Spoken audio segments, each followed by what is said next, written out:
Hello दोस्तों, पुनः आपका फिर से स्वागत है एक नई वीडियो के अंतर्गत। और दोस्तों, इस वीडियो के अंतर्गत जो हम बात करने वाले हैं वो दो बहुत ही महत्वपूर्ण इंपॉर्टेंट बिंदुओं के ऊपर बात करने वाले हैं। अगर आपने उसमें कहीं पर भी थोड़ी सी गलती कर दी तो बहुत ज्यादा आपको आगे जाकर सुधार करना पड़ सकता है या कई प्रकार की समस्याओं का सामना करना पड़ सकता है। तो इसलिए अगर आप सीटेट अपेयरिंग अभ्यर्थी थे या फिर आप डीएलएड अपेयरिंग अभ्यर्थी थे, किस चीज को लेकर, बीपीएससी 7th फेज की भर्ती को लेकर, तो आपको इन चीजों के बारे में जानकारी होनी हो चाहिए।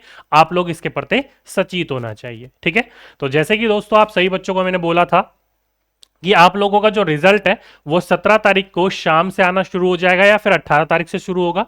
तो मेन प्रोबेबली इन्होंने 17 तारीख से ही रिजल्ट देना शुरू कर दिया। भले ही लगभग लगभग कुछ 16 सब्जेक्ट के इन्होंने रिजल्ट दिए हैं, लेकिन आप देख सकते हो बीपीएससी की साइड जो है पूरी तरीके से क्रैश हो चुकी है।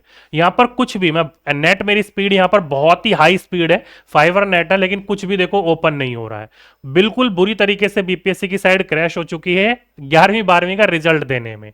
कहा जा रहा है कि 9वीं 10वीं का रिजल्ट भी आज संभावना है कि आ जाएंगी, लेकिन भाई आप खुद सोच के देखो, पीआरटी का रिजल्ट आएगा तो फिर क्या हाल चाल होगा इसका। लेकिन पीआरटी का रिजल्ट अभी नहीं, 20 के बाद ही आएगा, तो उस समय क्या हाल होगा इनका। ठीक है, चलिए कोई बात नहीं, थोड़ा सा साइट के ऊपर इनको ध्यान रखना चाहिए। जैसे एजुकेशन को सुधार रहे हैं वैसे इनको वेब पर भी ध्यान देना चाहिए। यही हमारा क्या है, भविष्य है, फ्यूचर है। ठीक है, चलिए अब सावधानी की बात करी जाए तो दोस्तों देखो, आप लोगों के मन में ना दो क्वेश्चन बहुत ज्यादा पुटअप हो रहे हैं। पहला, जिन जिन बच्चों को रिजल्ट आ गया है, सफल हो चुके हो, बहुत बहुत कांग्रेचुलेशन दोस्तों। आप लोगों का डीवी शुरू भी हो चुका है आज से, 18 से करवाया होगा कई बच्चों ने, कई बच्चे पहुंचे होंगे, कई बच्चे नहीं पहुंचे होंगे। क्या क्या चीजें ले जानी है, क्या क्या नहीं ले जानी है, मैं अलग से एक पूरी सेपरेट वीडियो पहले भी बना चुका था, मैं दोबारा अल्टीमेट कर दूंगा आप लोगों को, उसकी कोई दिक्कत नहीं है। लेकिन अगर आपने ये प्रेस कॉन्फ्रेंस, यानी कि एक बिहार शिक्षा विभाग की तरफ से एक लेटर जारी करा गया है, अगर आपने इसे पढ़ा है तो ठीक है, नहीं पढ़ा है तो मैं आपको बता देता हूं। इस लेटर के अंतर्गत कुछ नहीं है। इस लेटर के अंतर्गत कहा गया है कि 2 नवंबर को आप लोगों को गांधी मैदान में किससे, मुख्यमंत्री के द्वारा आपको क्या दिया जाएगा, नियुक्ति पत्र बांटे जाएंगे। क्या बांटे जाएंगे दोस्तों, आप लोगों को नियुक्ति पत्र बांटे जाएंगे। तो जो बच्चे सफल हो गए हैं उन बच्चों के बारे में यह बात कही गई है। लेकिन हम जो बात करने वाले हैं दोस्तों वो डीएड देन या फिर प्लस में बीएड प्लस में आप जो सीटेट अपेयरिंग कैंडिडेट थे उनके बारे में। तो दोस्तों अगर आपको थोड़ा सा आप अपडेट हो तो आपके जो है कल लेट नाइट के आसपास आपको एक ये बिहार लोक सेवा आयोग के द्वारा एक पत्र जारी करा गया। अब ये पत्र क्या है समझिए, देखो, विज्ञापन संख्या 26/2023 विद्यालय अध्यापक नियुक्ति प्रतियोगिता परीक्षा के वर्ग 1 से 5, 9 से 10 और 11 से 12, यानी कि कक्षा 1 से 5, कक्षा 9वीं 10वीं और कक्षा 11वीं 12वीं में जिन सफल अभ्यर्थियों के अपलोड किए गए दस्तावेज यदि त्रुटिपूर्ण, यानी कि जिसे आप त्रुटि बोलते हो या फिर त्रुटि बोलते हो या फिर गलती बोलते हो, तो जो भी आपका क्या है, त्रुटिपूर्ण या फिर अपठनीय है, तो सही दस्तावेजों को पुनः अंतिम विस्तारित तिथि 18/10/2023 से 30/10/2023 तक अपलोड कर सकते हैं। तो देखो दोस्तों, यहां पर कई बच्चों के मन में सवाल उठ रहा है। किन किन बच्चों के मन में सवाल उठ रहा है मैं आपको बता देता हूं। देखो, इस बार जो है उन कैंडिडेटों ने भी, उन अभ्यर्थियों ने भी एग्जाम दिया था जिनका सीटेट क्वालिफाई या पास नहीं था। ठीक है, और उन्होंने भी दिया था जिनका डीएलएड सेकेंड ईयर क्वालिफाई नहीं था, वो फाइनल ईयर में थे। दोनों के दोनों बच्चों ने दिया था। अब देखो दोस्तों, सीटेट जो है वो पास हो गए, डीएलएड वो पास हो गए। इसका सर्टिफिकेट डिजी लॉकर पे अवेलेबल हो गया है कल शाम से ही। अगर आप लोगों ने देख लिया है, ले लिया है तो बहुत अच्छी बात है, नहीं लिया है तो अब जाकर ले सकते हो। ठीक है, जो अभी लेटेस्ट वाला हुआ था। डीएलएड की बात करी जाए तो दोस्तों, डीएलएड के सर्टिफिकेट्स, बच्चों के रिजल्ट तो आ गए हैं लेकिन इनके सर्टिफिकेट्स अभी उपलब्ध नहीं है। सर्टिफिकेट इनके अभी आए नहीं है जो इनको मिल सके।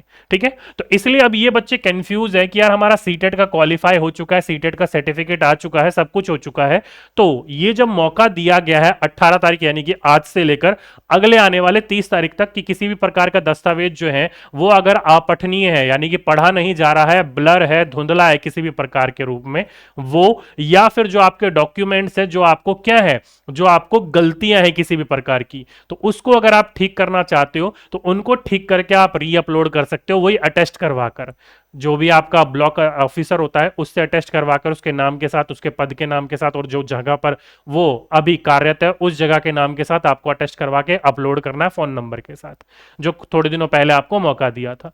तो अब यहां पर ये बच्चा सोच रहा है जब हमारे पास सीटेट का सर्टिफिकेट आ गया है तो क्यों ना हम अपलोड कर दें। तो देखो दोस्तों, आप लोगों को घबराने की जरूरत नहीं है, क्योंकि जिस समय आप लोग फॉर्म भर रहे थे ना, उस समय आपने बड़े बड़े शब्दों में एक कॉलम चुना था कि हम सीटेट डीएलएड क्या है, अपेयरिंग कैंडिडेट्स हैं।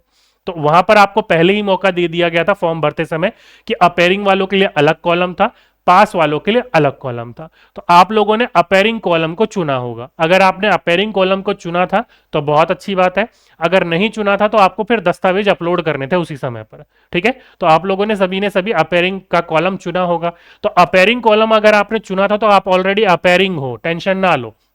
जब आपका डीवी होगा जो आज से शुरू हो चुका है और आने वाले समय में 9वीं 10वीं का भी और 1 से 5वीं का भी होगा, तो जब आपका डीवी होगा तो आपका फॉर्म जब आप लेकर जाओगे, आपका एडमिट कार्ड लेकर जाना है आपको, तो एडमिट कार्ड पर आपका लिखा रहता है आप क्या हो, अपेयरिंग कैंडिडेट हो। तो अपेयरिंग कैंडिडेट के सारे दस्तावेज फिर चेक किए जाते हैं वहां पर कि आप लोगों ने पास किया है, किस ईयर पास करा है, किस मंथ पास किया है। तो आप लोगों को यहां पर घबराने की जरूरत नहीं है। अगर आप यहां पर पढ़ोगे बड़ा बड़ा, तो यहां पर देखो दोस्तों क्या लिख रखा है कि यहां पर साफ साफ लिख रखा है कि किसी भी प्रकार का त्रुटिपूर्ण यानी कोई गलती है, यहां पर देख सकते हो, या फिर अपठनीय है। देखा होता है ना कई बार ब्लर ब्लर हो जाता है, क्यों? क्योंकि ये जो सारे के सारे दस्तावेज है दोस्तों, आप लोगों को कितने केबी में अपलोड करना है, 100 केबी में अपलोड कर रहा है। 100 केबी कहने का मतलब है अगर आप कोई भी पीडीएफ बनाते हो ना, तो अप्रोक्सीमेटली वो पीडीएफ जो होती है वो 1 एमबी या फिर 2 एमबी में बनती है। तो उसको आपको 100 केबी में करना होता है। तो जब आप थोड़ा सा उसका केबी या फिर जो भी उसकी फाइल साइज कम करते हो तो धीरे धीरे वो ब्लर हो जाती है, और आप जब अपलोड करते हो तो वहां पर भी थोड़ी जाकर वो ब्लर होती है। तो अगर आपका इतना ब्लर है कि आपका जो नाम है वो पढ़े नहीं जा रहे हैं, तब आप तो उसको चेंज कर दो डॉक्यूमेंट को। अब ये नहीं है कि बस डॉक्यूमेंट लिया, कॉपी करा और चेंज कर दिया, नहीं। उस डॉक्यूमेंट को आप अपने ब्लॉक ऑफिसर के पास ले जाओगे, वहां पर उसको वो अटेस्ट करेगा, वो अपना नाम बताएगा, पद नाम बताएगा और साथ ही साथ में आपको अपना नंबर देगा, कार्यालय नंबर, और उस नंबर के साथ आपको वहां पर अपलोड करना होगा। साफ साफ नीचे लिखा है, अटेस्ट करके करना पड़ेगा आपको। ठीक है, तो इसलिए दोस्तों आप घबराइएगा मत कि भाई मैं सीटेट अभी अभी पास हुआ हूं, मुझे मैं भी अपलोड कर देता हूं, डीएड का मेरा अभी आया नहीं है, मैं उसको क्या करूंगा क्या नहीं करूंगा। तो इन दोनों बच्चों को घबराने की जरूरत नहीं है। अगर आपका सब कुछ क्लियर हो गया है तो बहुत वेल एंड गुड है, और किसी भी प्रकार की कोई भी एक चीज नहीं हुई है तो फिर तो आप डिस्क्वालीफाई हो जाते हो, उसके लिए आपको कुछ परेशान होने की जरूरत है भी नहीं। ठीक है, तो इसलिए दोस्तों आप लोगों को मैं ये बताना चाहूंगा, जो डीएड और सीटेट अपेयरिंग कैंडिडेट है, वो बच्चे वैसे ही भी परेशान हो रहे थे हम क्या करें हम क्या करें, तो आपको किसी भी प्रकार की कोई बोलते हैं ना समस्या अपने मन में नहीं पालनी है। ठीक है, बाकी रही दोस्तों रिजल्ट की बात, तो जल्दी आप लोगों के रिजल्ट आ जाएंगे। डीवी में क्या क्या लेकर जाना है, किन किन दस्तावेजों को लेकर जाना है, हम अलग से एक वीडियो में बात कर लेंगे उस चीज के बारे में। ठीक है, बाकी किसी भी प्रकार की समस्या है तो काफी दिन है आपके पास, अप्रोक्सीमेटली 12 दिन है, आराम से ठीक करवा लीजिएगा इसको। ठीक है, तो चलिए दोस्तों आज के लिए अभी के लिए बस इतना ही। उम्मीद करता हूं सारे के सारे बच्चों को सभी की सभी समस्याओं का सामना मिल गया होगा, समाधान। तो आज के लिए बस इतना ही, आपसे फिर मुलाकात होगी एक नेक्स्ट वीडियो में। जब तक के लिए सभी बच्चों को धन्यवाद।